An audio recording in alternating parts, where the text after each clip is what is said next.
How are we doing, ladies and gentlemen? Welcome back to the Transfer Portal presented by No Context CFB. We got a draft stream for you today, just under 2 weeks until the day that we've all been prepping for, draft day, Thursday, round one. We're almost there, only just about 13 days. Liam, how are we doing? We're doing good. I mean, I guess you could say we've been waiting for this upcoming day, the NFL draft weekend, for a really long time. It feels like just yesterday.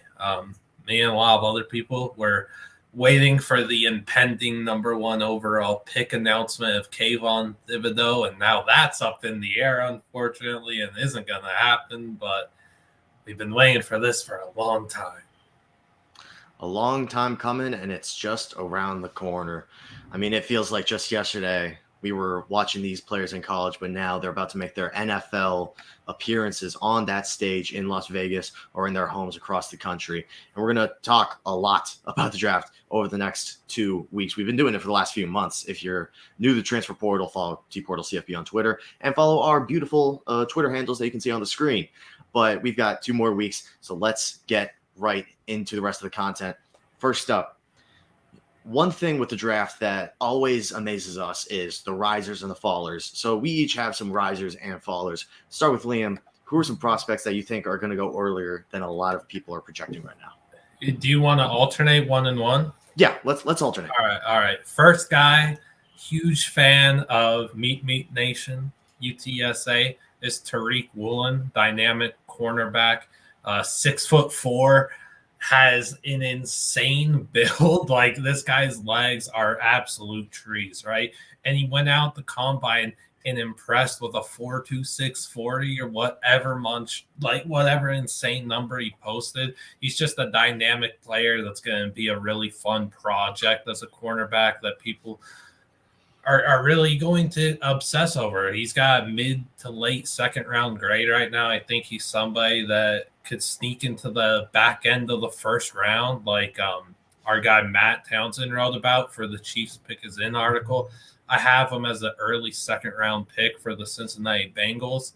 I think there's a lot to like with him. His press skills are super good. I have a lot of good things to say about him. I've wrote a lot of good things about him, so go check those out. But Tariq Woolen, I think he's going to be a nice riser.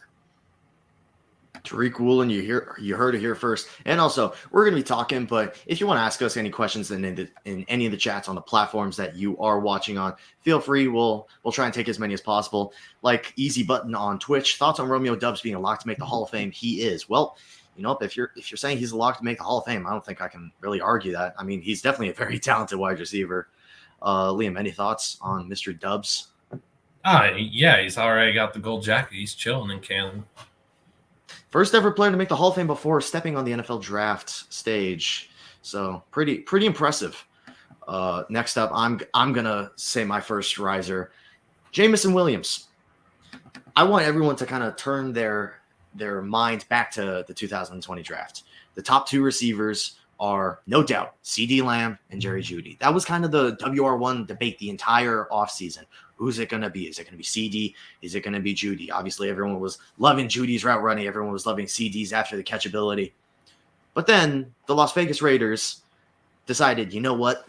We're going to decide to be the Raiders and pick the wide receiver that no one thought we would be taking, Henry Ruggs. You know why? Because he was able to stretch the field better than any other receiver in that draft. Speed gets you drafted higher than everybody else. You know what Jameson Williams has more than anybody else in this draft? Speed. Look, the ACL injury, yes, it sucks. He's going to miss the first half of the season. But are you willing to sacrifice not having him for 8 games and going to let him just walk to another team if you need a receiver? For example, the Jets. We know they need another weapon. Jameson Williams could easily be a New York Jet. In fact, if he didn't get injured, not only we might have a different national champion, but Jameson Williams is no doubt the first wide receiver off the board. He's no doubt a top 10 pick. And no doubt he's probably the first offensive non-lineman, maybe outside of Malik Willis. So people are scared about 8 games when they should be focused on the long term. He's going to be better. He's going to get his knee rehabbed, and he's going to be 100% again. So I don't know why you're letting this injury scare you. Yes, you're not going to have your first round receiver for the first half of the season. What about after that? Are you willing to let him go to a possible rival when you could have him on your team, making your team better? I don't know why people are so scared to mock him in the top 20. I think top 12, I feel like that's a generous projection right now. Minnesota probably not the best place for James Williams, but you know what? Wide receiver is definitely a possibility. I mean, outside of Justin Jefferson, Adam Thielen's getting older on an expensive contract that they might have to get rid of to pay Justin Jefferson. So you know what? Maybe plan for the future. Get Jameson Williams in there with Justin Jefferson.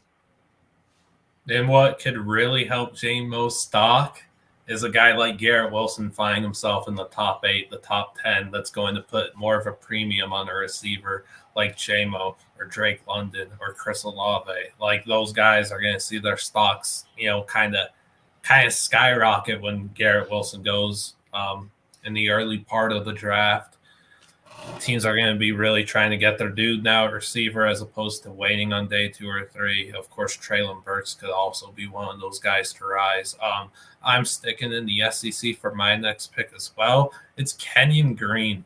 I know this one might not seem like a guy that could rise, but for someone that's been pretty consistent late first, early second round mock draft pick, I think he's someone that we could very easily see in the late teens. Maybe Minnesota is a team that trades down, or the Commanders. Maybe I almost call them the Colonies.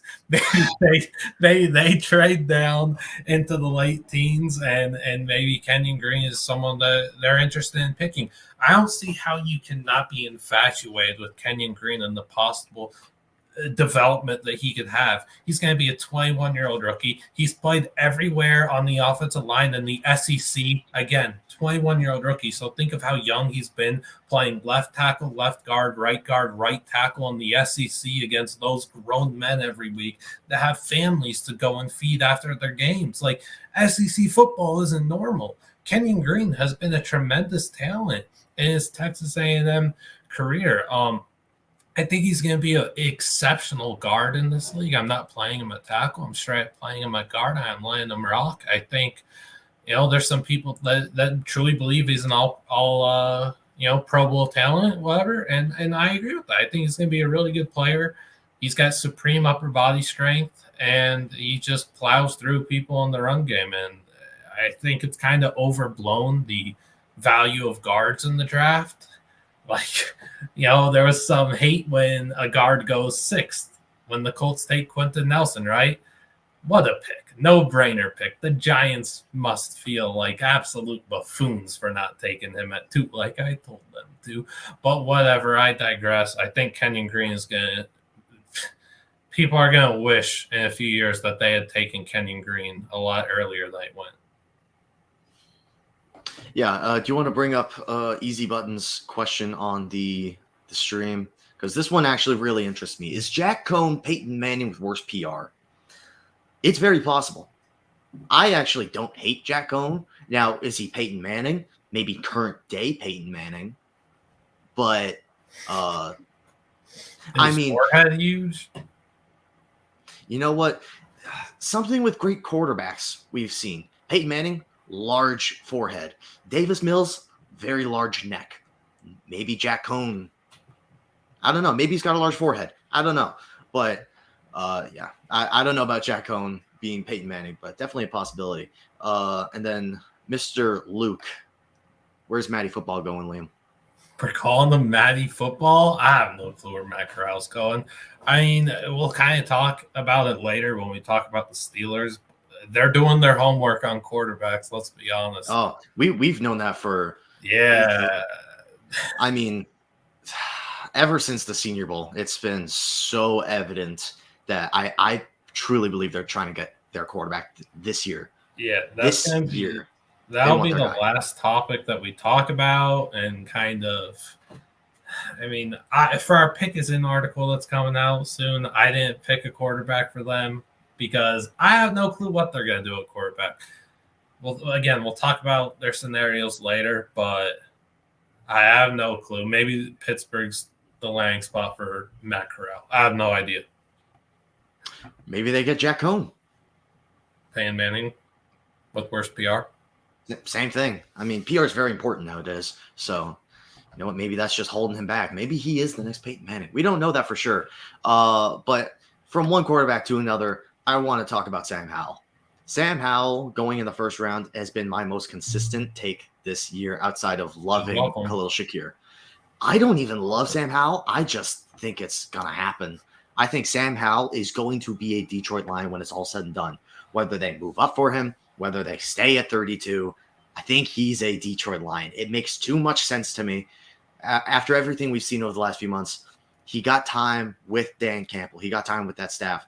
He just screams Detroit Lions to me. The physicality, even though he's not going to be that much of a runner, hopefully, in the NFL, because that was mainly because he didn't have any weapons at North Carolina, which if Detroit does go after Sam Howell, please go after another weapon. I understand they got DJ Chark. That isn't enough. Amon-Ra is good. DeAndre Swift, solid. Hawkinson, good. More. Get more talent on that offensive side of the ball. I just think that when you talk about the quarterbacks, and we'll actually talk about value for quarterbacks in a little bit. Betting talk. A little bit of betting talk. So with quarterbacks, the value is higher than every other position. Teams are going to stretch. Teams are going to reach. I think Sam Howell's a guy that you see what he did in 2020 and how he wasn't awful in 2021, even though he lost his pretty much everything on UNC. You're like, I can work with this. He's not going to start right away. He shouldn't start right away. He needs to develop. But when he does develop, he can be a good quarterback. I think that is a place where Detroit could be going. And I think he isn't getting enough love to be a first rounder. So Mr. Sam Howell, the guy infatuated with chicken, should be trading in chicken for biting kneecaps. You know what? Maybe they make kneecap nuggets. I'm sure Dan Campbell would know.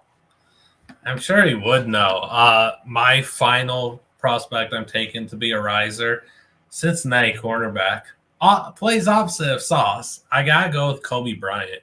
He's getting late third projections. I think he could very easily go in, the late second round. I don't see that as a shocking thing at all. He's not somebody that was supposed to blow anybody away with athleticism traits and combine numbers. He's a very good leader. He's got great ball skills. He plays very well in coverage. He's just a really dang good player with good size, a good build. He's got really good awareness, and he's got the traits that you want in a cornerback that you're going to find on day 2. Like you want, or day 3 even. But you want somebody that's going to come in and compete for a starting job right away and make your pick look like a great value pick. And then you just want him to be like an extra coach on the field. You want him to be a super high IQ guy, super high character, tremendous leader. I think Kobe Bryant's going to get drafted a lot higher than people are expecting.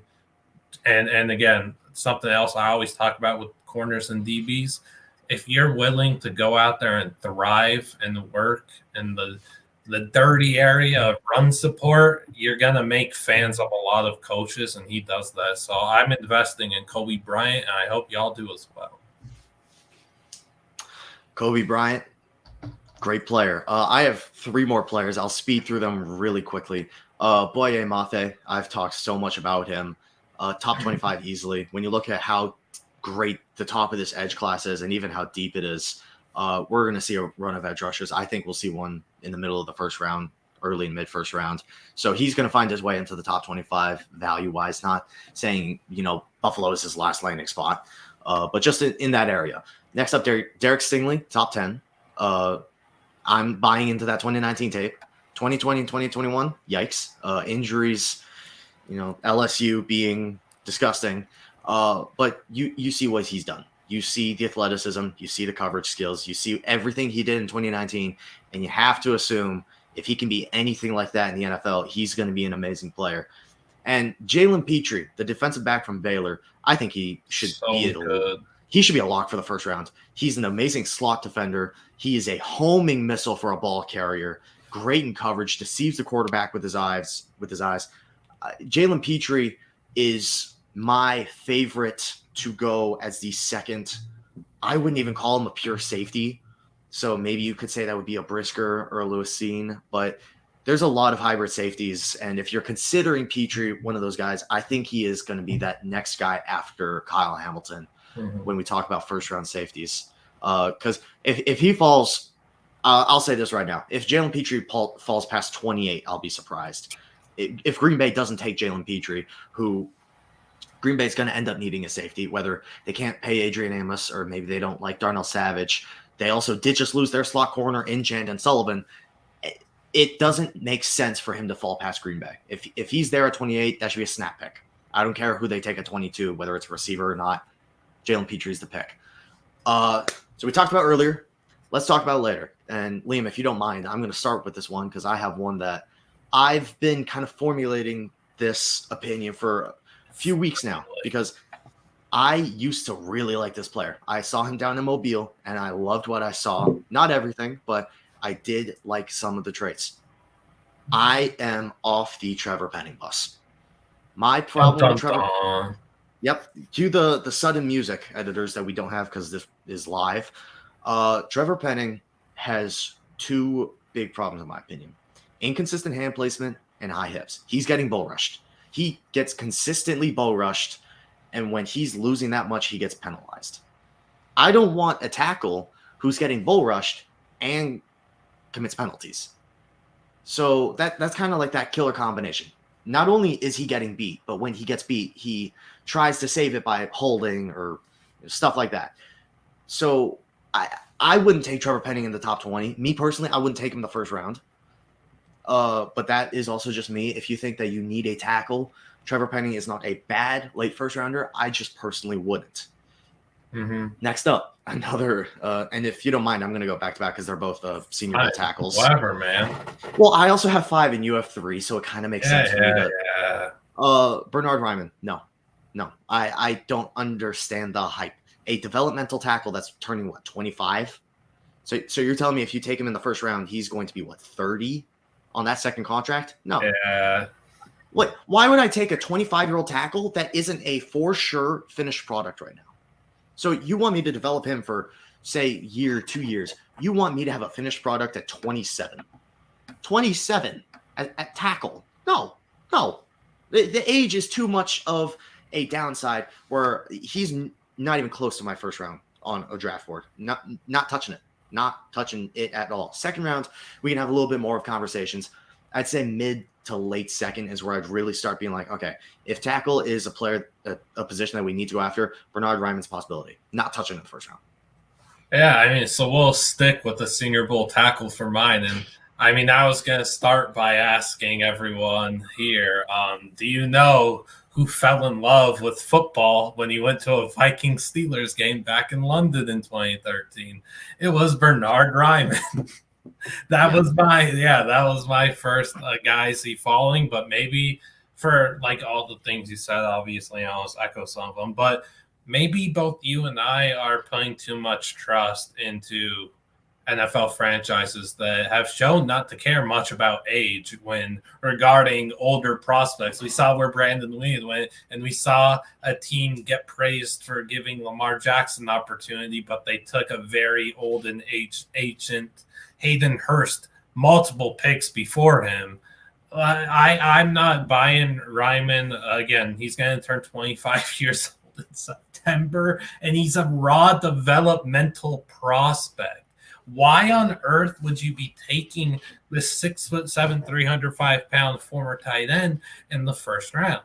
It doesn't make much sense to me at all. He's not somebody that either of us expect to compete for many starts as a rookie, right? Like, I don't really get it. I think I'll give him a compliment. I think he's like got a solid foundation as a pass protector. He's got solid footwork. He's naturally quick, and that kind of plays into that receiving and tight end background he's had. But when you're kind of just so far off from being a finished product and you're already going to be a 25-year-old rookie, someone that didn't start playing football till he was 14 and really hasn't made the strides that he needs to get to being a first-round pick, neither of us are taking him in the first round. Like, there's not much else to say. Yeah, not only would I take him in the first round, I think there's plenty of other value options. You look at round 2 and 3. I mean, me personally, bias aside, I'm taking Daniel Falele. Can I say, me personally, bias aside, I'm taking Sean Ryan, but I'd also probably move Ryan to guard. Yeah, to guard. But yeah, I'd take Ryan too. So we're both in on not taking Ryman in the first round. Do you want me to go next, or do you want to get the second one since I did two? Yeah, I'll just go with the second one. I'll go back to the SEC. Look, he's been regarded as one of the better running backs in this class the whole time. I've never really seen it. Isaiah Spiller, he's projected to go on day 2. I don't think he gets drafted till day 3. I really think he's going to fall. He had an atrocious athletic profile. Matt Baum got him with a 5.61 RAS. He ran a 4.6440, and he didn't prove anything with his explosion scores. He had a terrible vertical. He had a terrible broad jump. He didn't have a good shuttle cone. He didn't do a good 20-yard split, 10-yard split, whatever. None of it was good.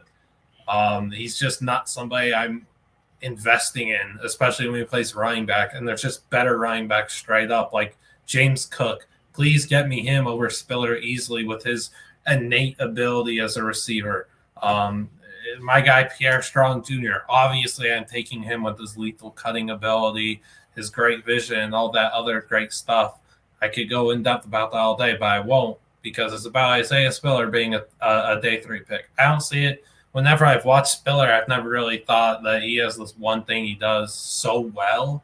I just think he's pretty mediocre, and I think NFL teams are going to stray away from him in the draft too. Yeah, when you brought this up, when you don't have that running back that doesn't have that one particular thing about them that makes them special, don't touch them. He's just average. I mean, yeah, he's not even like developmental. He's like there. He's fully there. He is what he is. He's just an average running back, and he could be a great CFL back or the USFL or whatever could call him up, and he could thrive there. But and maybe he ends up killing it in the NFL, because that's what happens with running backs, and really just goes to show any running back could thrive. I just don't see it with Spiller. You know what? I'm going to plug an article I did. I don't know how many weeks ago it was. I looked at running backs that went in the first round versus later rounds, and you really do see how dependent they are on situation. Mm-hmm. One of the only first-round running backs that was super successful, like more successful than any other running backs in that class, was Ezekiel Elliott. But when you realize, well, yes, they did have the 4th overall pick. They were not great. But look at what the situation he went to was. He had Dak Prescott. He had that offensive line that had, 3 future Hall of Famers on it? Frederick, Martin, Tyron? Yeah. The only Hall of Famer I know is Romeo Doubs. True. And possibly Jack Cohn. So it's dependent on situation. If Isaiah Spiller goes to a good situation, you know what? He may see some success. But if I'm a team and I know my situation isn't great, but I still do think I need to draft a running back, no way on earth I'm taking Isaiah Spiller. Give me Julius Chestnut in the 7th round. Give me James Cook in the 3rd. That too. I mean, James Cook, we don't talk enough about him. I would have loved to see him at the Senior Bowl, because not only is he a great running back, I think he can be a good receiver. Mm-hmm. Like actual wide receiver, like not a running back that goes out to receiver, a good receiver. And that's what we thought he might get work as at the Senior Bowl. Yeah, it's like last year with Dimitri.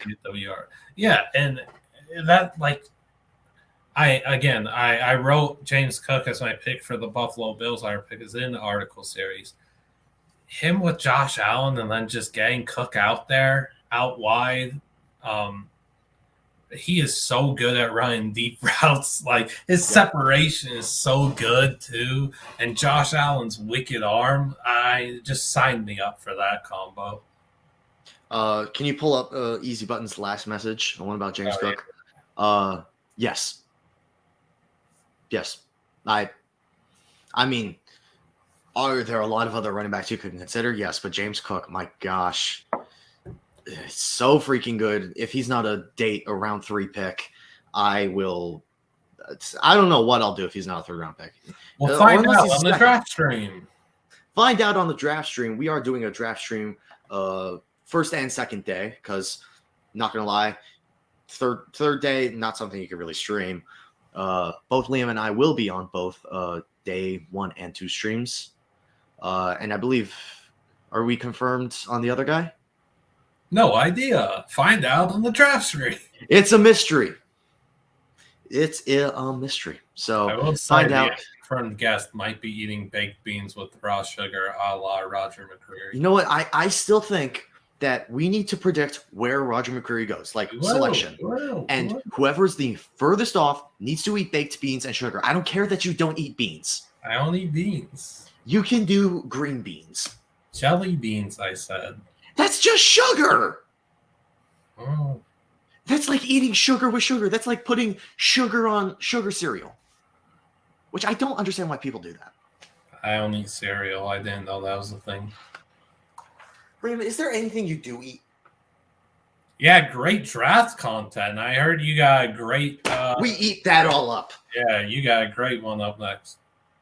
I do have a great one up next, and this is a take that some people love, some people hate. I'm not in on Treylon Burks.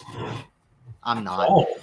Especially the value. I will say, I like the player, hate the value. I despise the value. I want you to think about the top end of the receiver class for a second. You got Olave, Wilson, London, Jameson. That's Shakir. what I would say.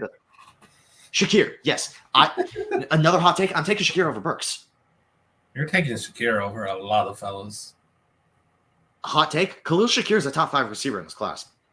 I mean, I don't think neither of us view that as a hot take is the issue. Well, no. You say that to anyone else and they're like, what the? Get away from me! Yeah, you say that to me. I just I'm put my like, chair again. Yeah, we nice. know. I just got my cord stuck on my chair. That's nice. No, my arm just... There we go. Agreed, Burks isn't a top 10 receiver in this class. Top 10 is extreme. That's, you know what? It's a hot take, and we appreciate hot takes. It means you're being true to yourself.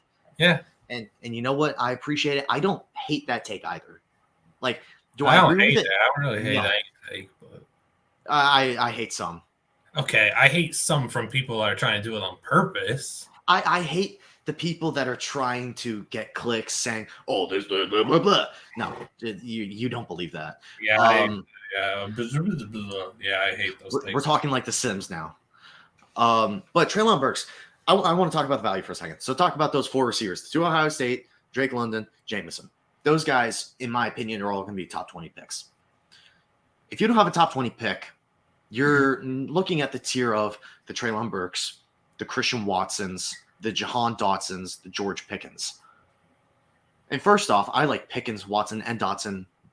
Dotson's kind of like in that same tier for me. Then Burks. I take Watson and Pickens over Burks. Why would you take Burks in that 20 to 32 range when you can get a guy like Sky Moore in the second round? A guy like Christian Watson later in the first round. Pickens later first round, early second round. 3 Ohio State. Okay, Luke, I'm sorry. I can't count J-Mo as Ohio State. Yes, he did go there, but that would also mean I count Joe Burrow as Ohio State. He was actually talking about Master Teague reclassifying as a wide receiver. You know what? He got that wiggle. He does got that Master Teague wiggle. But the value is just not there for Treylon Burks.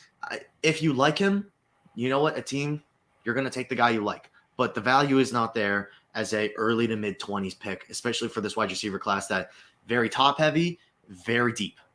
So, and he kind of falls in that middle range because he's not really depth because he's not like a late day 2 guy, but he's also not going to go in the top 20. We need to realize that 2032 is not good value for him. If you can get him in the second round, you know what? I don't hate it.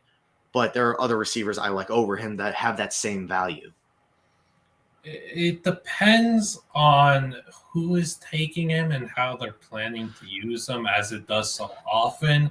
But I like Treylon, and I like him more than London. Like, I like Treylon a good bit. I think his blend of speed and size is immaculate. Dude, the guy is a hunter. He's got the hunting mentality to go and hunt these secondaries and eat up some big time yardage. Yeah, that's what I go. No, I like Treylon though, for real.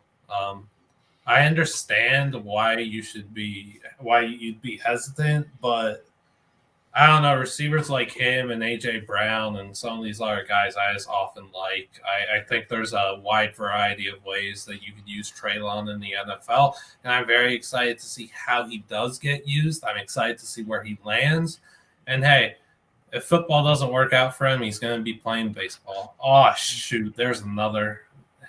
Would not be good if him and A.J. Brown both left football for baseball, I'll tell you what. Why would A.J. Brown leave football? He could Because play he's for. so good at baseball. He's so good at football. I know.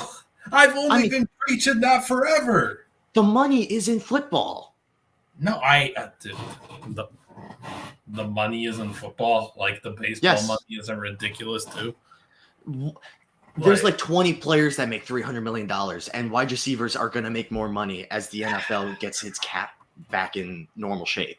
Why can't he just do both?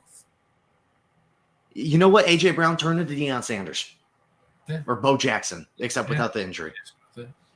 No, I've been preaching for how long that A.J. Brown is so much better than people give him credit for. Yeah, Lukey knows the money's in baseball. The money's in baseball for the top 0.1% of players. The money's in football for the top 10% of wide receivers, which he is in. Let me hit on this next one real quick for the guy I see going later than he's projected. It's it's a day 2 projection. Where's the game projected in that third round, kind of early third round? And I'm just going to talk about this real quick, and maybe you'll add some words. It's going to be Calvin Austin in the third for me, and it's not because of his profile or anything. I think he's great talent. The issue is he's going to be a 23-year-old rookie, and he's 5'7", 170 pounds. That's really hard to get to last in this league. I think teams might view that as a negative, because it should be a negative. 5'7", 170 is going to be really hard to play with and get significant reps every game and stuff. So I think he's somebody that could just move to a day 3 pick and then be used as a gadget player, as a pick in the 4th round. I want to double check that like middle tier of wide receivers I was just talking about and see who could realistically go above Calvin Austin. Okay, I'm going to ask you to pick between 2 players. Are you taking Calvin Austin or David Bell? David Bell, easily. David Bell, as our good friend Eric Ludenberg wrote about for I forget what article Colts? it was. No, he didn't do Colts. I forget what team it was. I'm tripping. Hell, it might have been the Eagles, actually.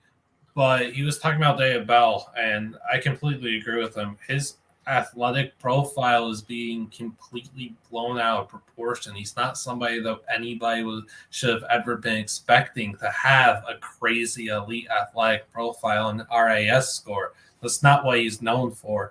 And then he went and listed other receivers that had bad, athletic scores that went on to have productive NFL careers, like Devontae Adams and Keenan Allen, for example. I think David Bell is going to be a pretty productive pro wide receiver. I don't know about that level, but I think he's going to have a positive impact. No brainer, I'm taking him over Calvin Austin at third.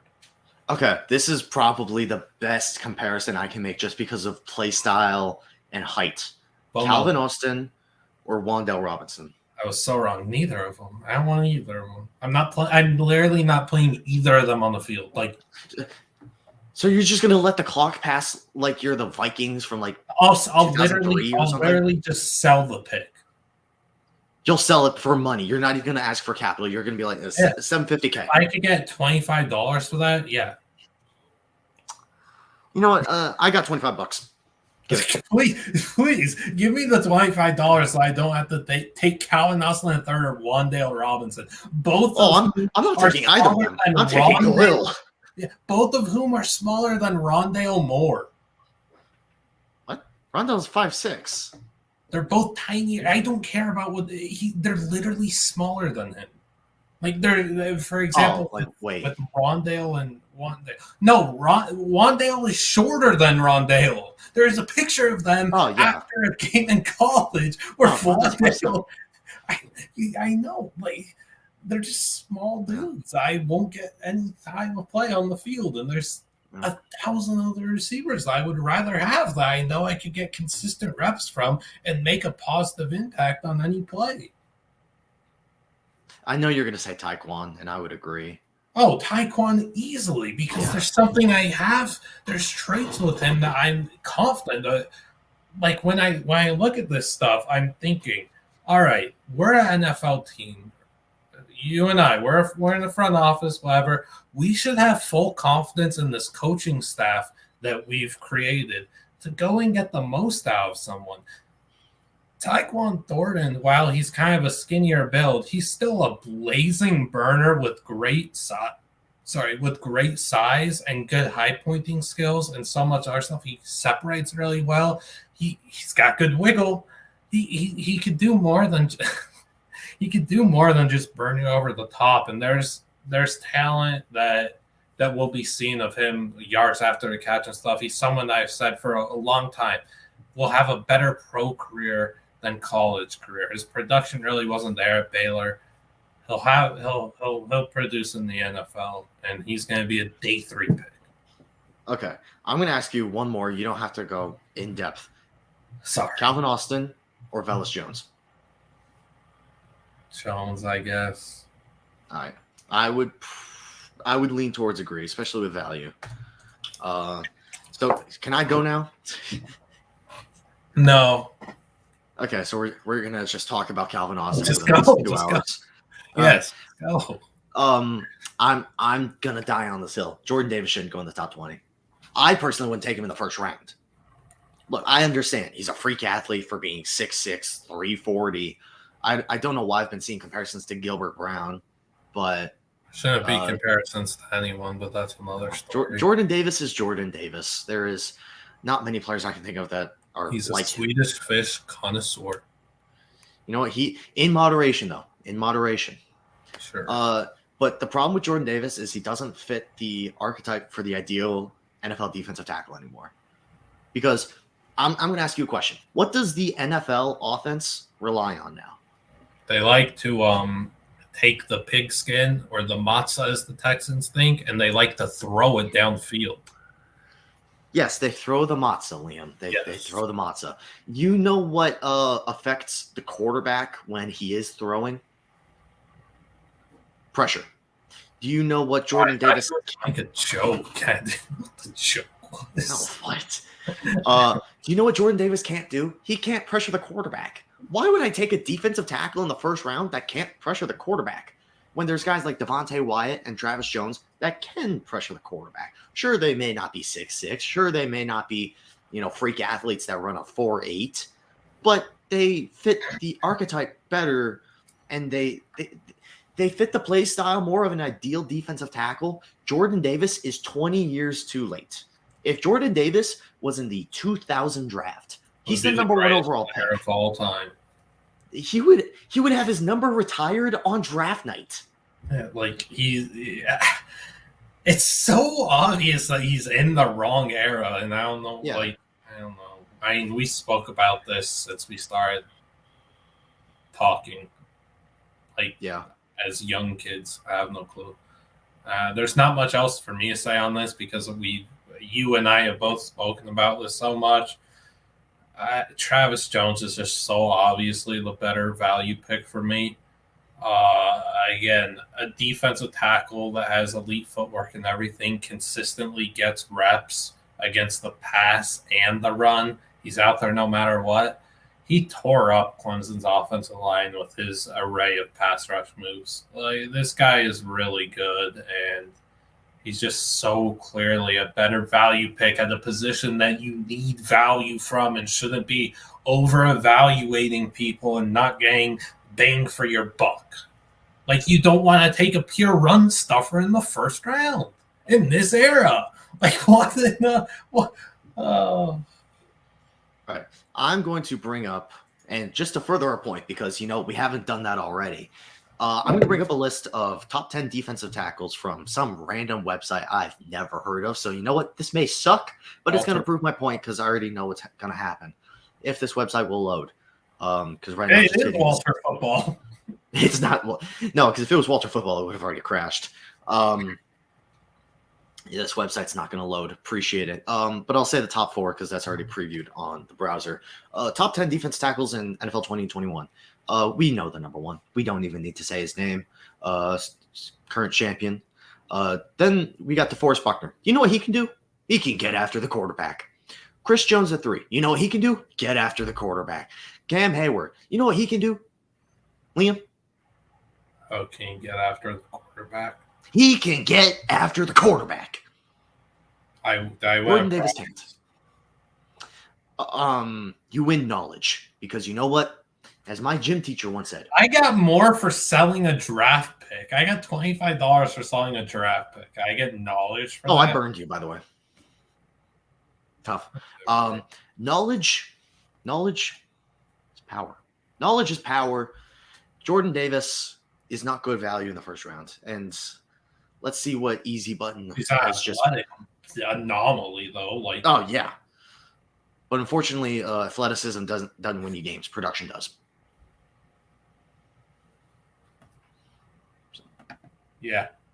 You really dropped the mic there. A lot of silence. You know what? 40 times don't win you football games. Points do.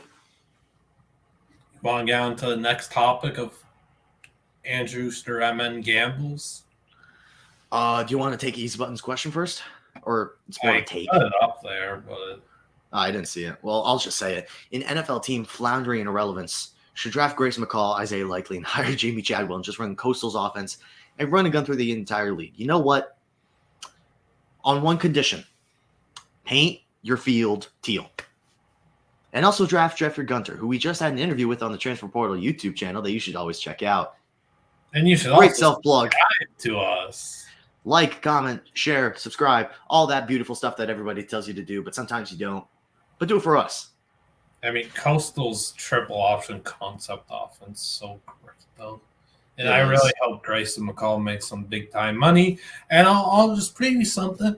Following the 2022 NFL Draft, you'll see me and Andrew and maybe some other people get some early 2023 content out.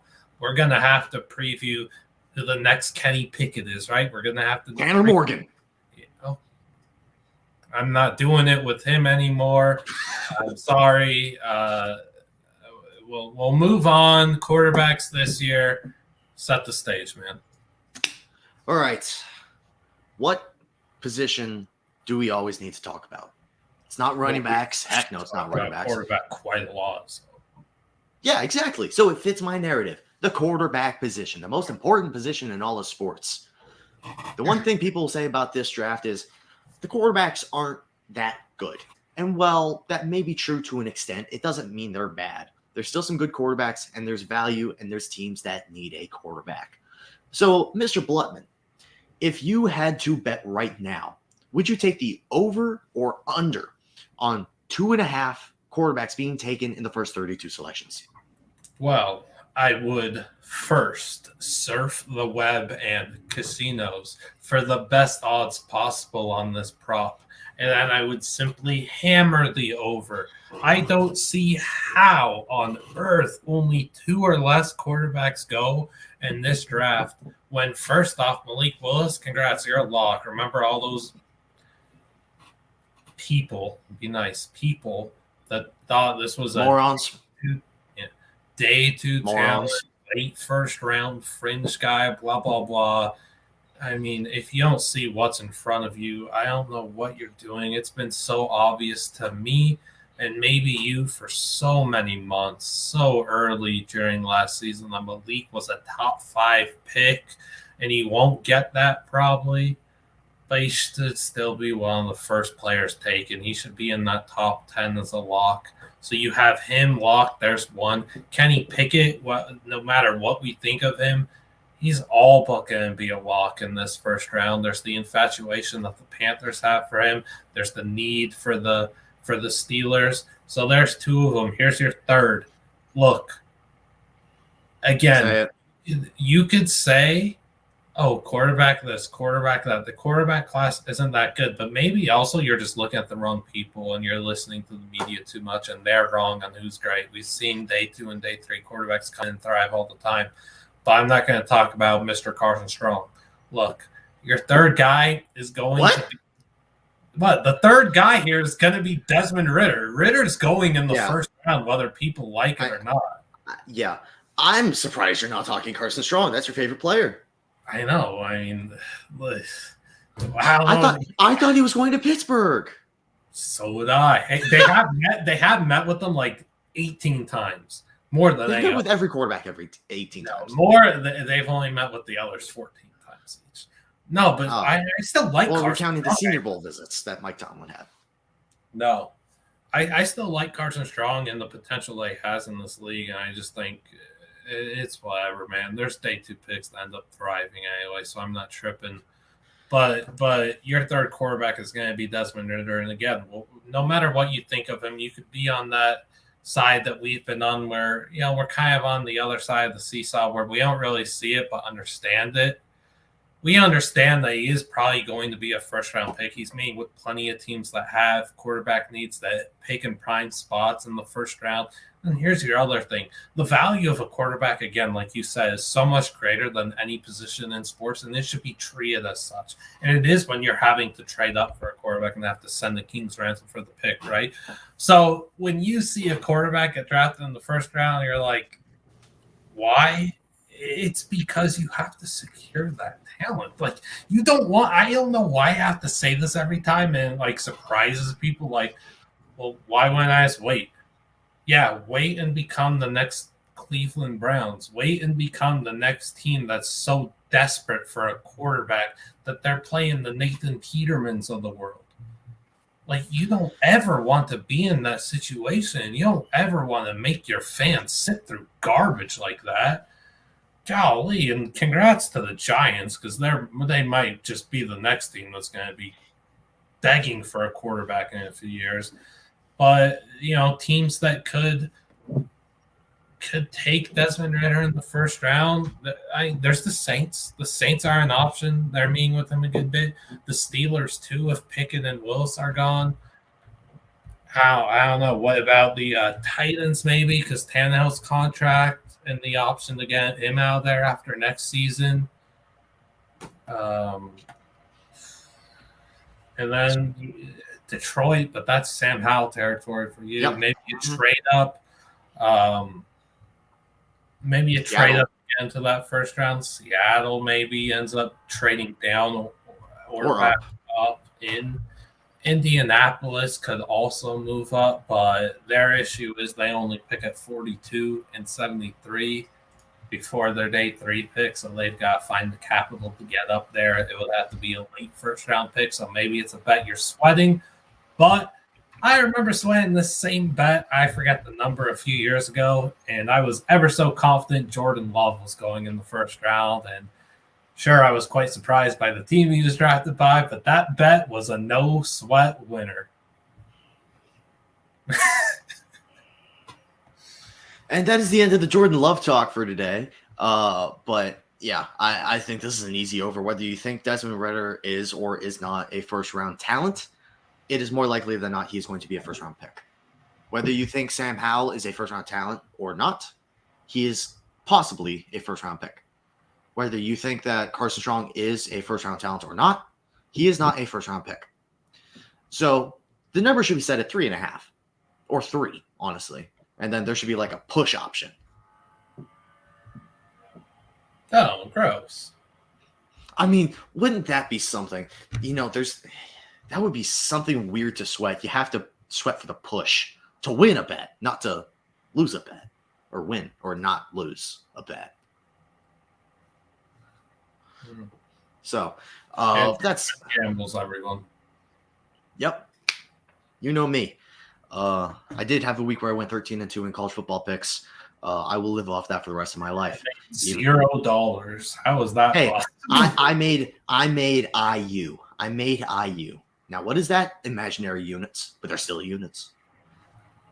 So enough with quarterbacks. Let's talk about the superior position, tight ends. Tight ends run football. Mr. Blutman. Who are the first 2 tight ends off the board? That was such a bad joke you just made. What? Tight ends do run football. They don't run the football, but they run football. Imaginary units, and very well I was referencing that. Look, I'll just go to my second tight. I'll say the first tight end. I'm gonna Yeah. give you guys where, and everyone's gonna call me an idiot and stuff, but that's okay. The first tight end I have getting drafted is Trey McBride. Where is what's going to surprise people, and it should surprise. He's gonna get his drink, and then he's gonna spit it out, spit take. So funny, Andrewster. No, I'm just not going to be associated with this take. Well, okay, then I think that the Baltimore Ravens are a legit threat to draft Trey McBride at 45 or wherever they end up picking in the second round. I think the Ravens are a legit threat. And again, it's going to come off as such a crazy take and stuff. But for a team that should be vying to compete for playoff success and get to that AFC Championship, get over the hump and get to the Super Bowl, get Lamar Jackson the weapons he wants. And I have said for a while, I love Lamar, dude. I love Lamar. I just don't want receivers to play for him because of the scheme and everything. And it's just not great. It's not a great spot for receivers. It's a fantastic spot for a tight end. Mark Andrews, how much money has that guy been making because he's been in this Ravens scheme and playing with Lamar? Go and just get another legit tight end. Go and get another potentially dominant tight end that you could let Lamar work with. Who's going to be a tenacious and nasty run blocker and set Lamar up for success in that aspect. Look, we overblow team needs all the time. Tight end is not a need for the Ravens. Great talent is. Go invest in Trey McBride, and it's going to be crazy and everything, but in a few years, this could look so good. And look, tight end, maybe it ends up being a need in 2 years for them, right? We don't know what the future holds. A two tight end combo, man, of Mark Andrews and Trey McBride in that Ravens offense. How is that not something to obsess over? Wait, where did you say Trey McBride's going? The Ravens.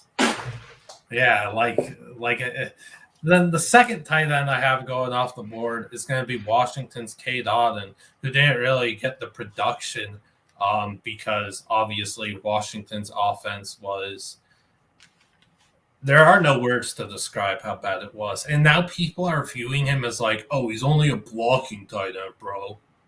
What on earth are you talking about? Will Disley was only a blocking tight end, and then he showed up in the NFL and racked off a few quick, great receiving games with Seattle, and he went higher than expected. Cade Otton has a really good foundation as a receiver to invest in. I'm going to go – I was flirting with late second, early third here, and the team – I was really thinking about the Bengals. I'm going to go with the Raiders drafting Cade Otton with the early third-round trade-up. So you're picking two teams with top 5 tight ends. If you view that as such, sure. Look, again, team needs are blown out of proportion. You need to go out and accumulate the best talent possible to create a winning franchise. If that means an insane tight end class, if that means that the Ravens go out there and pair man, look, here's the thing. If it was the Ravens going down getting another receiver, where say managers played or say the value was of receiver, right? And they were adding a receiver to play with top managers receiver again, complete hypothetical. There'd be no issue taking McBride. There'd be no issue, but because it's the tight end perception, that's just not desired. And I don't fall for that stuff. I want to build the best team possible. If I could get if McBride was there at 45, and I have the opportunity to surround Lamar Jackson with the best weapon possible for him at this pick, it's Trey McBride over a receiver any day of the week. And Easy Bond agrees. I'm checking one quick thing. No relation. My brain is really freaking slow right now. Yeah, my brain is unbelievable. Take that, Andrewster. Thank you. I'm happy for you. Thanks. I'm just checking one quick thing, and then I'll get into my top tight end, which little hint, it is actually Trey McBride. So I'm doing all this for Ravens. I'm doing all this for nothing. I'm trying to check something, and now the dang website will finally load. We're waiting. But yeah, okay, so here it is. So there it is. Oh no, a Robbie Anderson moment. Oh no, do we have a Robbie Anderson moment live on stream? Yeah. Oh, all he did was tweet no. Okay, so do you mind if I kind of disagree with that and say why? On the Ravens pick? Yeah, go ahead. I don't care. Okay. I'm in the franchise right now, in the front office, in the war room. I'm camping out there, and that's what I'm telling them to do. So I'm looking at the Ravens' usage of multiple tight end sets, and they ran it only about 23% of the time. Oh, and boo-hoo. It's because they didn't have Trey McBride. And you know what? Maybe Trey McBride would make it go up, and maybe that means success rates go up. Because he's a very good violent blocker that would help pave the way for Lamar. Like, it just makes life easier for Lamar. And again, a problem I've had with the Ravens so much is the scheme and how dependent they are on, one side of it, right? They often run the same stuff. They often come out in the same sets. They need to be more diverse.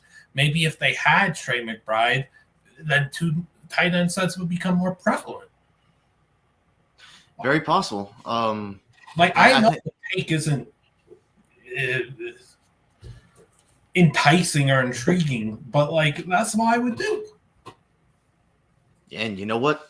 You can't argue with your opinion. So, and if Trey McBride gets drafted by the Ravens, I look like a genius. I'm the only person on earth that has said this. I'm going to look like such a genius. It's really a win-win situation because either you win and they draft him, or you win and you can call them morons for not drafting him because he is a talented player. And how great he would look elsewhere. And how great it would have looked in Baltimore. Yeah, I've picked a really good spot for me to be in right now, huh? You know what? I just got 1,000 IQ'd. Yep. I will take the tally on this one. So, so you talked about Cade Otton. I have Trey McBride as my first one. I don't really have a position that he could go and draft, but my second one's Greg Dulcich from UCLA. The more I watch, the more I love him. It was really close between him and Likely and Ruckert. Those guys are like 2A, 2B, 2C for me. Real quick, Brugler, you see where he had Likely? I have not. Guess. Tight end 6. I meant round. Oh, 4. 5. How many tight ends were ahead of him, if you know? I don't have The Athletic. I only subscribe to the Transfer Portal CFB over on YouTube and maybe Twitch. If you have Twitch Prime. If you connect your Amazon Prime account to your Twitch account, you do get 1 free Twitch Prime sub that you get to use every 30 days. And it would be much appreciated if you did use it on us. And we will try and stream more on Twitch, especially throughout the rest of the offseason and the college football season, which is when we have the prime of our content on there. I just love Dulcich's ability as a receiver. I love every tight end in the upper echelon of this class. You could convince me every day 2 tight end, because there's not really a day 1, in my opinion. They're all going to be good. You could convince me and I'd be like, yeah, because they're all that good. If it's Dulcich, if it's Ruckert, if it's Likely, if it's Otton, I would say probably the first one I'm not a fan of is Ferguson. And then I'm not super heavy on Kohler from Iowa State. Yeah, I agree. Which is, I feel like that's been more of a hot take recently. I feel like I see so much Charlie Kohler hype on the timeline, and I'm like, I respect it, but I personally disagree. Yeah, let me bring up the entire list of tight ends, and we could just. Okay. Do you want to just run through them? So McBride, Dulcich, Likely, Ruckert, Ferguson, Otton. Ooh, Jelani Woods. Love Jelani Woods. I love Jelani Woods. You saw, I was the Shrine Bowl. I was the only weirdo tweeting about the Shrine Bowl and doing a Shrine Bowl watch party live stream. Yeah, I had one viewer for that, and I think it was me. I was gonna try and do that, but since I couldn't get the NFL Network. Well, Jelani Woods ate in that game. I just kept tweeting about him and saying that there is legit traits here that are very worthy of investing in. Really good footwork for somebody that's 6'7", 275. He's going to be a monster in the red zone. I'm really excited to see when he goes. Speaking of monsters in the red zone, another tight end that we haven't brought up, our guy, Cole Turner, Nevada. I said Nevada, not Nevada. Thank you so much for doing that. Really appreciate it. Even though I will always say Nevada. I don't care if you think it's wrong. But I mean, Turner's going to make money with his receiving ability, red zone threat. Chigakonkwo, Keegan really likes him. He's going to be a guy that's going to get good looks. My deep sleeper in the draft overall, one of them, Youngstown State 6'7" tight end Andrew Ogletree, I think brings a lot to the table as a receiver too. Like, there are some dudes in this class at tight end that we haven't stopped talking up all draft season. And Dolchich is gonna make so much money. Him after the catches is just so nasty. Yeah. As a UCLA fan, I cannot get the touchdown against LSU out of my brain. But also, real quick, if I may, go back to this whole Ravens McBride dilemma. I just thinking of more ways to use them, man. You could just go ahead. You could have Mandrews lined up at tight end, but you could also have McBride lined up out wide or in the slot or anywhere. Maybe you're in the pistol tray. Or vice versa. Yeah, and maybe you have so many ways to get mismatch nightmares. You have so many ways to create mismatches. I'm trying to sell you on this, man. Maybe you're in the Pistols train set. No, I understand the pick. Right out there in that back roll to be a lead blocker for Lamar. And man, there's so much stuff to drool about. I understand the pick. I'm not gonna say that's what they should do, but I can, if they make that pick, I won't be mad at them. That's the closest I'll get to agreeing with the pick. If they make that pick, you'll know that they were watching our stream. You know what, Baltimore, if anyone is watching the organization, hi. And you talked about sleeper. Part of me kind of likes Austin Allen out of Nebraska. I watched him live just destroy us. I mean, I don't know how many yards he had or how many receptions, but it seemed like whenever I saw Nebraska on the field, it was, and Austin Allen gets reception up the seam. And I was just like, oh, brother. No, he's a great guy. Yeah. I think that if what would you say stock right now is UDFA? No, he has to be a sixth, right? I think the height alone probably gets him seventh. I just don't know. There's so many good tight ends, especially the deeper you look. Like, I mean, even like you brought him up with Okonkwo. And then you've even got, I mean, Weidermeyer, just a fall from grace. I mean, he could very well be an anomaly that ends up being fine. Like, there's stuff on tape where it's where I don't know, maybe he's just a 1960s kind of guy where it's like, my eyes, the guy is a good player and not, oh my gosh, he tested like a 63-year-old. He tested like my dad, and my dad's not a 22-year-old tight end prospect out of Texas A&M. So, yeah, I mean, you even got guys like Daniel Bellinger, Grant Calcaterra, Cole Turner. I'm not either, but he's going to get drafted like round 6-ish. Let's stop talking tight ends, though. Let's start wrapping this up with our last two topics. Let's get to the best position in sports, the most valuable one, the running backs. The one we all love, even though we all hate it. Where are you taking Breece Hall and Lukey? Why haven't you posted the Breece Hall TikTok yet? All right, so I talked about this earlier. I had an article talking about where running backs value stands right now in the NFL draft perspective. And right now, the value is not in the first round. Najee Harris was a good player last year. He wasn't great, no matter what people will try and say. Yes, he had the yards, but he didn't have the yards per carry. That was very below average. It was like, I want to say somewhere in the mid to late 40s of among the eligible players for that statistic.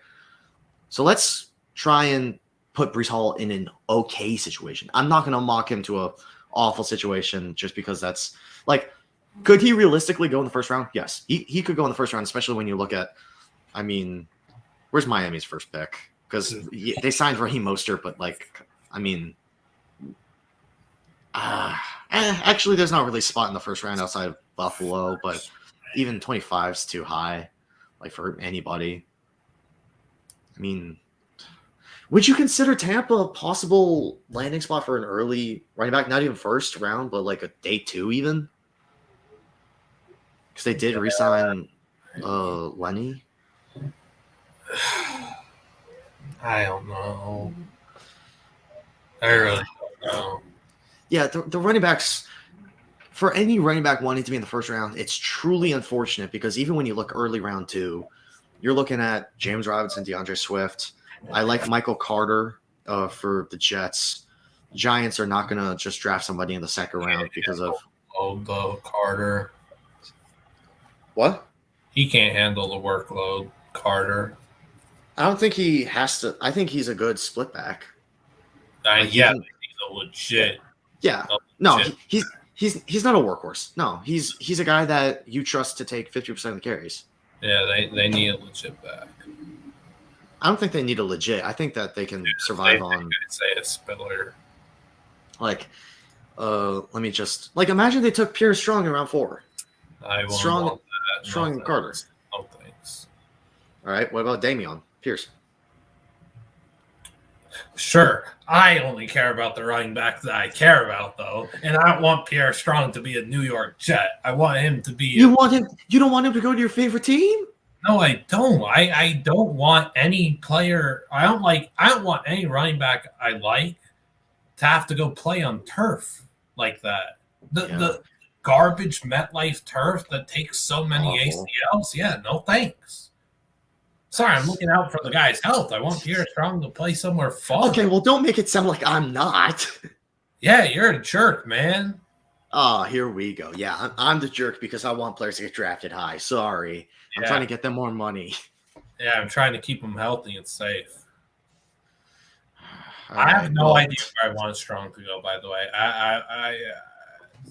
The Dolphins, I want him to go to. Was clear. Like that offensive line is just a mosh pit of just crap. Yeah, I have no idea where I want him to go. I mean, I would have loved the Chiefs if the Rojo signing didn't happen. I think that's a job that he could have taken pretty easily, much like Kareem Hunt did when I was so high on Hunt. Is Alexander Madison still a Viking? Mm-hmm. I don't know why I thought he was like a FA this year, but still there. I'm just looking at other teams like I mean it's really unfortunate. Yeah, New England maybe. No, because I don't want him. Because for someone I view that could be a legit RB1, I don't want him in a spot where he gets Belichicked. You know, yeah, he's going to be given a specific role that he's never going to be able to grow out of. Exactly. Which is great that Belichick does that. Like I ain't hating. I completely agree with what he does. It's good for the team, not great for the player, but the player does stuff for the team. Atlanta. Yeah, it is like the spot. Yeah, Atlanta at what's their? Do they have a third round pick? 74 or 82 would probably be the best thing for Pierre Strong. If Carolina moved McCaffrey, I think that is a perfect job for him to take from Chuba. What do you mean? That's Rodney Smith's job. My bad, man. That's Gopher legend. It's really hard to think of a spot for him. Great tangent. I'll just say Breece Hall, I think the earliest he should be taken is 37 to Houston. Houston doesn't really have a big offensive threat. They are now rolling with Davis Mills as their full-time quarterback. Brandon Cooks just got an extension. But what do they have outside of him? Quite legitimately nothing. Let's give them something. If they took Breece Hall at 37, that would probably be the first pick where I'm like, okay, not a fan of the value, but I understand the need for talent. I mean, you don't have to. You could be nicer to Brevin Jordan, man. That's a dang good tight end they got out there in Houston. Let's be nice. Didn't he have like one or two really good games last year? Yeah, he did. Like he didn't play much because he was injured going in. 5th round pick, elite value pick. He's going to be such a good tight end. Also for Pierre, I kind of like Arizona maybe as a potential spot, but again, it's really hard to get excited about certain spots. For Breece Hall, I don't know. I hate how Andrew. I hate how he worded this question. What is the earliest you would draft Breece Hall? Yes, if you were deciding what the entire draft was, like if you're making a mock draft, what's the earliest possible selection that you could see him going? Like realistically, not saying I could see him going at the end of the first round, and I just completely disagree with it. I still think Pierre Strong's even the better running back than him. I think the Texans are just going to be like, hey, we see what Jonathan Taylor's doing to us. We see what Derrick Henry's doing to us 2 times a year too, and doing that with us. Like how you just don't go and see, oh, the Jaguars got that much success from an undrafted running back from the MVFC and James Robinson. We could just do that. The Texans are going to take Breece Hall, I think, and I just don't agree with it. There's 19,000 other needs that they need to fill. There's quite literally 19,000. They don't have teams like Houston. Don't have 19,000 fans. Yeah, teams like Houston, that's too high. Teams like Houston don't have needs to fill. They have like position needs. They have talent needs. Like they just need to go and acquire the best talent, and it's just running back should be last on the list that they're looking to invest in. Like go and build around. Houston is in a year where they're seeing if they got an absolute steal of value at quarterback in Davis Mills. They need to go evaluate this and find out, is this somebody that we could build our franchise around, or are we just going to have to are we just going to have to go and take Stroud or Young and go all in at quarterback that way, or can we build around Davis Mills? And again, he was one of the best rookie quarterbacks last year. If you throw away the draft capital, it's a no-brainer to say who it was, right? With no preconceived thoughts. Yeah. Like he was the best rookie quarterback, and just because he wasn't a top pick shouldn't mean that Jacksonville sat quarterback for a long time because they took Trevor Lawrence. They're not. Trevor needs to earn it. It shouldn't be, Houston took a guy later in the draft and he had a solid rookie season and they'll just take another quarterback next. It should be, oh my, they got a legit steal of value at the most important position of sports that they could build around on cheap draft capital. They need to go get him weapons. They need to solidify the offensive line. They need to get him another legit weapon at receiver. Brevin is a really good tight end to have. I think he's going to blossom into a stud. Brandon Cooks, they need to ship out. They need to build around Nico. What? They need to ship Brandon Cooks out. Huh? Why wouldn't they? Well, for one, they just re-signed him. I don't think they plan on trading him. Oh, gosh. I forgot they did that. They needed to ship Brandon Cooks out. Sorry. I would have got him out of there. He's an older receiver who has been traded 17 times. And his value only seems to stay or improve. I would have been building around Mills with a lot of youth and then one other veteran receiver. I think Nico Collins is somebody that they could build around as a two. Maybe they got good value on him. Maybe they're higher on him than us, but they need to go out there and they need to get a legit WR1, and they're not getting that in this draft because of where they're picking. So their second round pick, in my opinion, has to be in a receiver. I'm okay. They're just not I think you're overestimating how old you think Brandon Cooks is. He's only 28. No, I know that. I don't think they need to ship him out. Like, you need someone that is reliable for Davis Mills. No one else on the team is reliable. They could get Garrett Wilson at 13, but I don't think he's going to be there. They're a very live shot to take a receiver at 13. But I'm not. But you also can't rely on a rookie to do everything. We've seen how sometimes that pans. I know. That's why you're just. No, but I know, but it's making it sound like you think that they should be relying on unproven talent when they have Brandon Cooks in the wide receiver room right now. Okay, I think the better way to put this is going off what Lukey says with JSN. The better way to do this is to go out there and do whatever you want at 3, whether it's taking an elite defensive talent or solidifying your offensive line. I would personally, if Kayvon isn't there, I'm going with Neal. That's why I would do. I want to solidify the offensive line, protect my Mills investment. And then at 13, I'm hoping for Garrett Wilson. And then after this season, I would ship Cooks. And then I would draft JSN. And now I've got Mills and JSN and Garrett Wilson and Nico Collins and Brevin Jordan with Evan Neal on my offensive line. Let's go. It goes back to the argument of you're relying on unproven talent. Like, we kind of made, you and I made this kind of same thing when we were talking about Philadelphia taking Jalen Reagor. Because, yes, we love these top-end receivers, but they're not guaranteed hits. Yeah, but the thing is that Houston's not going to compete.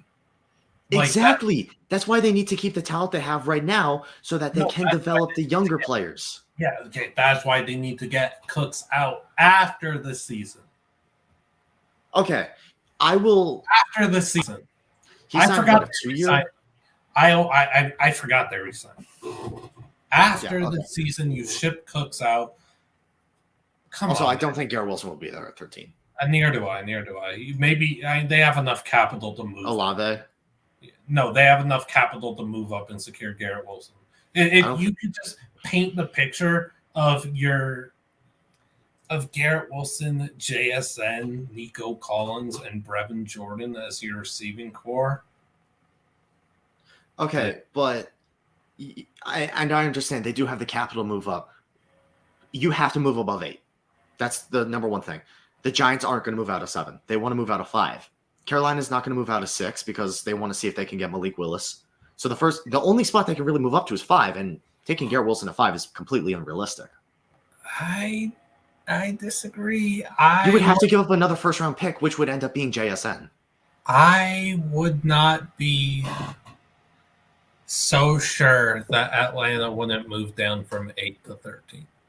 If it means that they lose, because why? But they can have Drake London higher on their board and just take him at 13. What if New York takes him? What if Washington takes him? What if Minnesota takes him? There's 3 teams, and maybe if Seattle trades DK Metcalf, there'd be 4 teams that could be looking at a wide receiver. Yeah, but in this scenario, I just said London is higher on their board than Wilson. So but Drake London could also be one of those picks. Yeah. Okay, but then if they took London at 8, then Wilson moves down and he's there at 9, and Wilson would be going 11 or 10.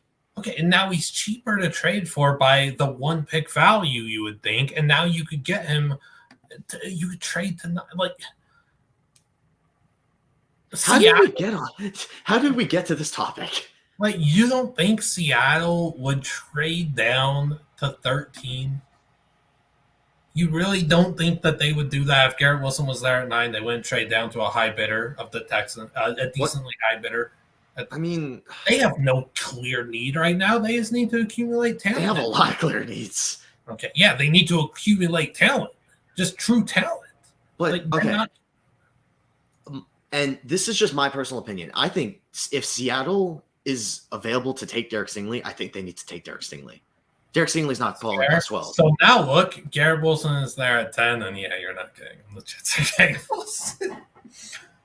They would not.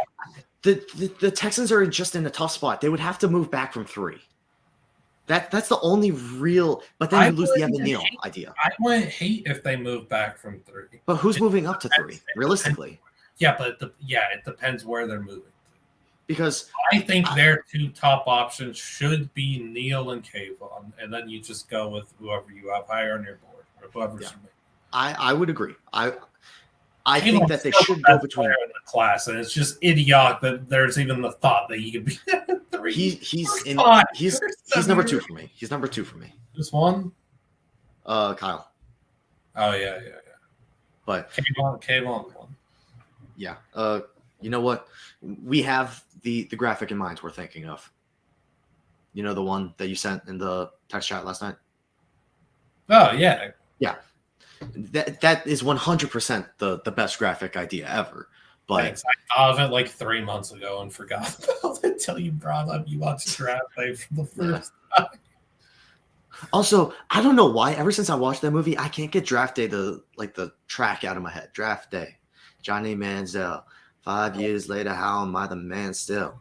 I don't remember when that movie came out, but all I could ever think of when we talk draft, no matter what the draft is Sonny, are we trading 6? Sonny, are we trading 6? It's such a bad movie, too, that it's kind of good. No, I loved it. Of course you did. Sonny, are we trading 6 is one of the best lines in cinema history. And when Carolina's on the clock, it's all I'm going to think about when we're streaming. Is Rule, are we trading 6? Matt, are we trading 6? No, it should be. I wish New York was at 6. Malik Willis and Kenny Pickett went, Rule, are we trading 6? Man. Also, one little thing. Why does Kenny Pickett look so much like Bo Wallace? I mean, there is a claim to be made there. You know what? I think that drops Kenny Pickett to the 2nd round. Undrafted character issues. Yeah, I mean, we'll see how he does in Seattle. Oh my gosh, he might actually go to Seattle. Oh wow, Bo Wallace and Kenny Pickett. Did Draft Day dot the 2022 draft? Draft Day is the NFL draft version of The Simpsons. They just predict everything. Yes, Kayvon Thibodeau is Vontae Mack. That's it. Yeah, and then we got here off of. Look at the ticker at the bottom. When is the earliest you would draft Breece Hall? No, we're talking about Vontae Mack, Ohio State legend. How did we get here? You know what? I think I need to put in my Twitter bio the King of Tangents. Because that's all I ever just put us on. How did we? Sorry. Andrewster might be the young John Rothstein. If he's like, when you just said the King of Tangents, all I could think of was Rothstein going through a quadrant of the bracket, a region of the bracket, and going, this is the region of prospects. He did that on freaking Pardon My Take, and I was laughing. This is the region of prospects. And then, like, last year was like, this is the region of blue bloods. Yeah. I think he did that for the was that the North Carolina region? Yeah. There was like, let me just look it up. Talk for a little, just talk. So we've been talking about Breece Hall totally. With Breece Hall. What? I'm just laughing at how that's the topic there right now. Yeah, Breece Hall, because we've been totally talking about Breece Hall for the last 15 minutes. I just think it's really tough for his stock right now because when you look at the end of the first round, The only team you see that could realistically take a running back as a positional need is Buffalo at 25. I don't like that. I would rather them go third or fourth round, get a guy like James Cook who does add that value as a receiver a little bit more than Breece Hall, because Breece Hall is still a decent receiver, but James Cook is really that next level. And then early second round, unless New York is like, you know what, Saquon, we're done with this experiment. We're gonna move on to Breece Hall because that'll totally fix things in East Rutherford. So I think Houston's really the first landing spot. The Jets have 2 early seconds. Chicago, I would assume, stays with Demont. Seattle, I assume, wouldn't. Indy, heck no. Atlanta at 43 is another possibility. Maybe they move up. I could see them taking Breece. I don't agree. Because how I view Atlanta is you're not going to take quarterback this year. I don't even think they would take Willis. I good for them on being able to break the relationship of Matt Ryan, like not break it, didn't fracture anything, but being able to get out of that, like good for them. And they got good value for it. Good for them to get out of that because, again, he's going to be looking like Big Ben real soon. I am so it is getting so close to that level of just I think he's still got like 2 years before he gets Big Ben. Getting close to that level of pain to watch him, though. Watching him in 2021 and it's not just because of the talent surrounding him. It's just where he's at in his career now. Like, he's just not there anymore. To be fair, I'm going to give him the benefit of the doubt. That offense was putrid outside of Kyle Pitts. But he looked so bad on his own. I mean, also, why is Indianapolis turning into the MLS of the NFL? They're just taking all the old, almost retired stars. Like, they just had, Wayne Rooney. Now they're going for Gonzalo Higuain. For sure. If any people know what I'm talking about that watch World Football, they just went from Wayne Rooney to Gonzalo Higuain. So yeah, I know him. Yeah. I will give you $20. I will give you $20 if you know Higuain's nationality. Spain. Argentina. That was my second guess. It had those vibes. Okay, real quick. The Rossi stuff I was looking for 2019. The region of pace, the region of grind, and the region of sizzle. The king of tangents. The king of tangents. John Rothstein, first time you ever tweeted about me, that's my little thing. Like how you have a Rico Bosco gum on the bottom of your shoe. Yes. So the Falcons, I don't view them as a team that goes quarterback. Maybe they do and they shock us with a day 2 quarterback pick. I would be stunned, though. I think this is just their kind of transition year. They're going to see what they could get at quarterback. Mariota, and see what they could get. And then next year, you have to ensure, too, that you're bad enough to secure Stroud or Young. You have to secure that. Here's my problem with that logic, and I'm sorry I cut you off. The problem with that logic is there are like 8 teams that are going to go into the season with that idea. There's only 2 of them.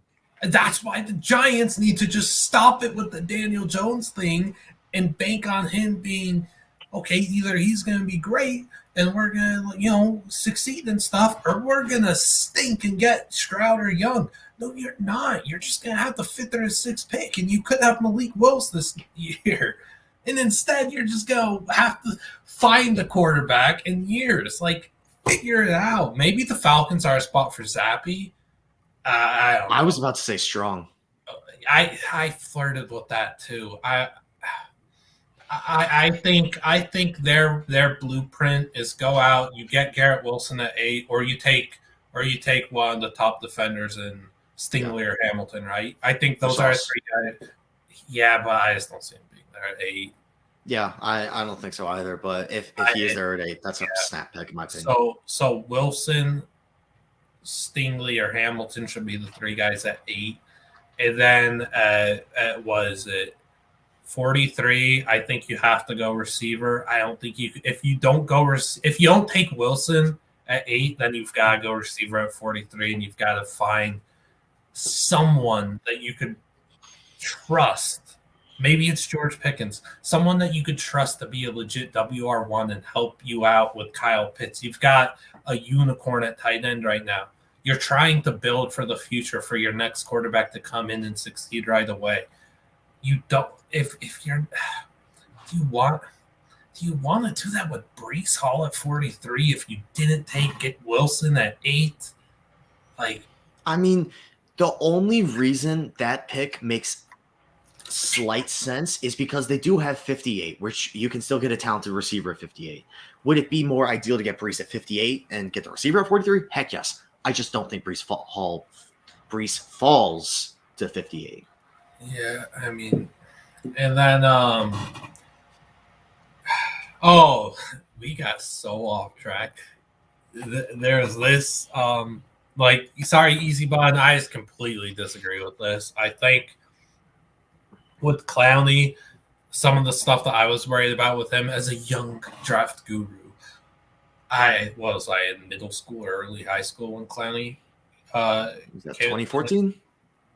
I thought I was 11. Yeah, I thought work ethic was a big issue with him and taking plays off.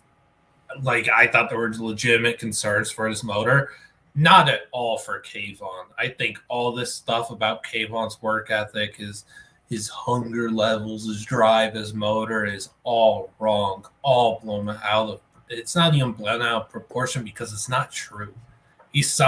There's a guy like this that they'll talk about every single year. Maybe next year, the guy that they're going to pin this on is Will Anderson or Kayshon Boutte, right? We don't know who they're going to say this about, but just wrongly mistaken. We've seen it too often with too many players. Kayvon is a freak talent, a freak of nature. He should be number 1 pick, an athletic specimen, an absolute grinder. He's gonna win his pass rush reps so often.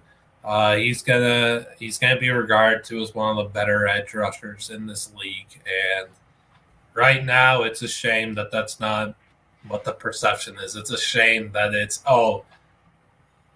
we have to look at him this way, and we're gonna spread all these false takes about him. It's a shame. I don't know. Yeah. I don't know why they do it. I mean, I know why they do it, and it's just wrong. It's ethically wrong. Yeah. We released a graphic earlier on Twitter about start, cuts, and bench between Kayvon, Aiden, and Trayvon. And I would say that a majority of them were actually quite surprisingly start Kayvon, bench Trayvon, and cut Aiden, which is what I completely agree with. What'd you say? Start Kayvon, bench Trayvon, cut Aiden. I mean, I would start Kayvon, and then I don't know what I would do for the bench and the cut. I don't really have a preference, but I just don't know. I mean, if we're taking, I just think Trayvon is. I think his stock is way up too high. Way too high. Understand. Even when we were talking about him in the middle of the first round a few months ago, you and I still thought that was a little weird. We just haven't been in on Trayvon like the media has been. Yeah. And we'll see. Maybe we'll be wrong. I think average for him. And I think I'd rather just take Aiden for the bench thing. Can I say a controversial take right now? Sorry, real quick. Every year we see people that we end up looking back at years later and being like, how'd he go that high? I don't know who they're going to be, but Trayvon Walker is one of the first names that comes to mind for someone that we look at a few years and wonder why he went 1 or 2 or 3. I'm taking Jermaine Johnson over Trayvon Walker. Yeah, I'm with it. I'm taking Karlaftis. I like Karlaftis a lot. Yeah, I love Karlaftis. Yeah. As the season was ending, I wanted to put him as my edge too. gosh, yeah, we both did. That's the other thing. This edge class is so good and it's so deep. It's the best class. Like, how you guys Karlaftis near the end of the first round, man. That's going to be an insane value pick. Agreed. Like, I'm not going to Arizona. I would love that. I think we mocked that in the last mock thing we did, the live mock thing we did. With Easy Button, are you saying that I'm not going to bring it up, but like I'm not going to reference? Whatever. I think we can just move to the next topic. Well, are you saying like that?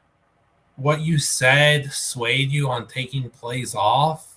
Because that just wouldn't make sense at all. Like, yeah, there's not really a correlation between the two. What you said is just a straight up thing for anybody, no matter who the player is. Like, that happens whether you're a gymnast at Harvard or you're a football player at Miami, or you play basketball at North Carolina, or you play you play baseball at UCLA, like, or in high school, like, that's just a common thing. Like, it happens everywhere. Yeah, so that's just like cheating in college, like cheating programs, like that stuff. Yeah, people think that everyone abides by the rules. Not the case. You think they only cheat at Arizona? They're cheating at Monmouth. They're cheating at and it's not UIW. They're cheating at Kansas State. It doesn't matter. See, Arizona, the only thing they did wrong was get caught. Yeah, that's only the everything. That's the only thing that you can do wrong. That's what you're trying to say. Get caught. Yep. It's the NCAA will kind of pick and choose who they want to go after. Kansas could very well get off easily with their punishment. Oklahoma State got postseason ban, whereas someone else in the arrests and stuff, another program that did the same stuff could get nothing. Yeah, and also, once again, tangents. Conferences banning teams that are trying to switch conferences from postseason plays is the most disgustingly stupid act. Such a gross, and you know what I'm thinking of. You know what I'm thinking of. Dictatorship.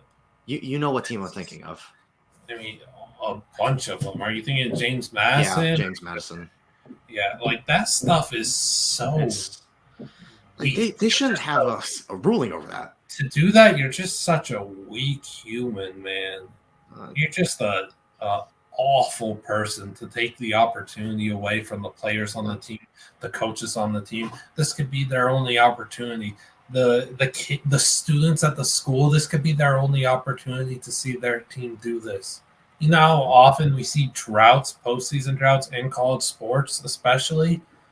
Imagine we'll just say St. Peter's right quick. Imagine that they were moving to the A10. Obviously, it's not, but say they're moving to the A10 and the NAAC straight up banned them from postseason play for that conference tournament.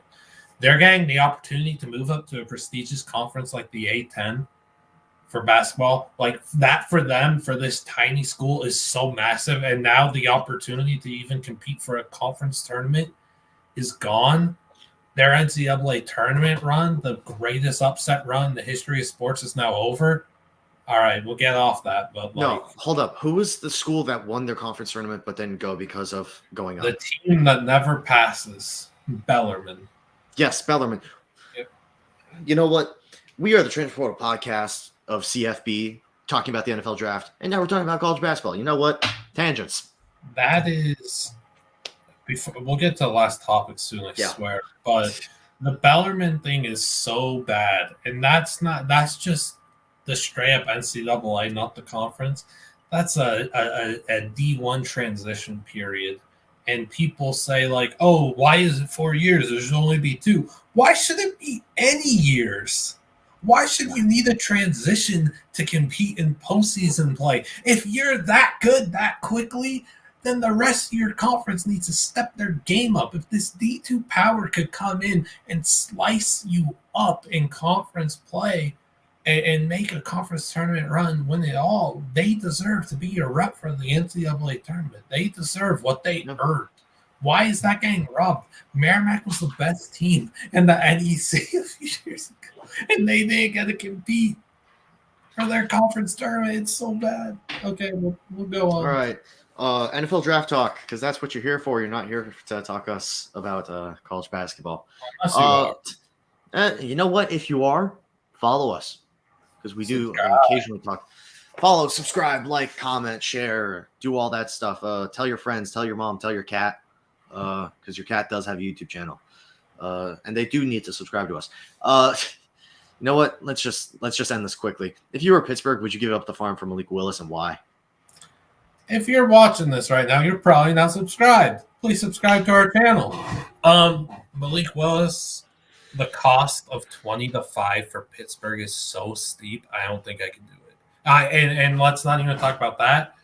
The Giants, I would be kind of surprised if they made the move down from 5 to 20 and then picked up a first next year from Pittsburgh. Oh, it would be more. No, well, I know it would be more, but I'm saying, like, I'd be surprised if they moved down 15 spots to do that with Pittsburgh when they could do it for a few spots less with another team and still pick up a first-round pick next year from a worse team. I don't think the logistics are there for New York. Who would realistically move up to 5? The only other team is New Orleans. Really? You don't know. I mean, you don't know. For all we know, the Eagles could be all in on Malik, which that's not happening because in division with a quarterback trade just ain't it. But I don't know. Like, what? I don't know. What? This? I don't know. Okay, me personally, if it costs me 2 first, you know what? It's a hefty price. 3, so it's going to cost Pittsburgh 20, another one, possibly another one. Yeah, probably another, if not 2 seconds. So they're going to have to give up possibly 3 firsts. You know who else gave up 3 firsts, Liam, to get what he wanted? Who? Sonny. I knew it. And you know how that worked out. He had Vontae Mack and Ray Jennings. Maybe Vontae Mack is Pittsburgh's Malik Willis, or the other way around. I say go for it. You know what? If you like the kid, if you think that he is your next quarterback, go out with a bang, Kevin Colbert. Go out with a bang. You know what? The next GM of the Pittsburgh Steelers, that kind of sucks for you. But you know what? This is Kevin Colbert's season. Are we trading 6? Lukey sees it. Rule. Kevin, are we trading 20? Look, the thing here, though, is if you're doing this, if you're Pittsburgh, you have to be so sure that Malik Willis is the next big thing. You have to be. He has to be your starter from day one. The entire offense has to be catered around him. You have to work on the playbook with him. You have to build everything around him. You can't do this and not be fully committed to this, and you can't do this and not be so sure in your talent evaluation and your coaching staff and your developmental team. You have to be getting a top-tier quarterback if you're doing this. And you know what? Here's another thing I'll say. If it was any other GM, I'd probably say no. What does Kevin Colbert have to lose? He's not going to lose his job. It's not like he can get fired. And it's not like Mike Tomlin can get fired. He's not the one making the decision. And Mike Tomlin will be with it, too. Mike Tomlin will be all for it. Oh, yeah. Mike Tomlin, I'm sure he loves Malik. You know how happy and excited this guy is to not have to use Big Ben at quarterback anymore. I mean, the amount of times I saw Mike Tomlin, like, just watching Malik Willis at the Senior Bowl, I was like, okay, this is going to happen. And that was when when his stock was like more like early mid-teens. We didn't really think of top 10 pick yet. That's when a lot of people were mocking him to Washington. Some people haven't fallen to Pittsburgh. But now it's like, okay, he's a top 10 pick for sure. Pittsburgh's going to have to pay up. And you know what? And look, if I'm the Giants, I love it. If I'm the Giants, I'm dropping a bomb on Pittsburgh. And I'm saying, we're taking Malik Willis if you're not going to make this trade. I'm holding him ransom, and I'm getting more out of this. I'm going to media teams right now, and I'm trying to get them to mock Malik Willis consistently to the Giants and try to blow some stuff up in the media that, yeah, we're very seriously going to consider him at 5. So you're going to ask for David Putney because you feel like it. I'm trying to get the most out of this pick as possible. Of course. And that's what New York should do. Still, the Giants, you're a bunch of buffoons if you're not. If you're not. Because you really want to pass on the opportunity to have Malik Willis as your quarterback. It's so funny to me. Yeah, I don't know why they keep buying into Daniel Jones. Yes, he hasn't been in the best situation, but do you really need more evidence? It's been, 3 years now? 2019, 2020. It's been 3 years. A while. It's been tough. It's been it just stuff hasn't been going well for him. It's been really tough. Just kind of tough. He can't really control the ball and kind of turns it over a good bit, and just the development hasn't been there, and just and you do have to blame New York for a little bit of this because they've been completely incompetent in helping him develop and getting a situation around him. The prior management has done a horrific job. It's disgusting. It's an atrocious act towards humanity. Which is why I don't know why Dabble and the rest of his crew wouldn't want to. Maybe get the next quarterback as soon as possible. Maybe they don't think Malik Willis is that guy. You put Malik Willis and Daniel Jones next to each other, and you evaluate both of them as the same kind of guy, and you deserve to lose your jobs. Oh, no, maybe USFL is here, and it's for you. Okay, maybe they don't think he's Daniel Jones-esque, but maybe they don't think he's worth the top 10 pick. Maybe they see a lot of flaws that you can see from his tape, but maybe they would rather get a more ready quarterback, not from the draft. Maybe they want to go after a free agent next year. Maybe they want to make a trade. Maybe they want, maybe they've been looking at 2023 prospects, and they're like, you know what? It's not realistic to hope for Bryce Young or CJ Stroud, but this guy right here, this guy could be something. That's somebody's Tanner Morgan. And on that note, I think we've talked enough NFL draft and Tanner Morgan and draft day and college basketball and NCAA. Morgan is a New York Giant. I'm on tape delay, man. No, what? Oh, yeah. Sorry, wrap it up. Yeah. By the way, Tanner Morgan's going to be a coach. He's not going to go to the NFL. He's going to be an offensive assistant for Fleck. Appreciate everyone for listening to this hour 48 stream that completely went off the rails. But you know what? What else would you expect from us? We were going to do an hour, so it's basically as 48 minutes of bonus content about all the other stuff we rambled on about. I think the draft talk was a good hour. Everything else is in there at 48 minutes, including this. Subscribe. We spent about 48 minutes talking about Trey McBride to Baltimore and Breece Hall ending up being Houston and Nico Collins and Brevin Jordan. I'm tweeting the clip out McBride. You're doing it. It's worth it. You know what? There's a lot of clips we can take from this. We should probably end this. Appreciate everyone for watching. Do all that stuff that everybody else tells you to do when you watch their podcast. Like, subscribe, comment, share. Follow us on Twitter. Our Twitter handles are right here. Grandmother's grandmother. Right. There. And then, right over there. Yeah. Show this to your grandma. Show this to your uncle. Show this to your cat. Show this to your goldfish that just happens to be floating at the top of the what are they called? The fish bowl. I was hoping that'd go on for longer. An hour 48 to be exact. All right. See you. Thank you. All right. Bye-bye.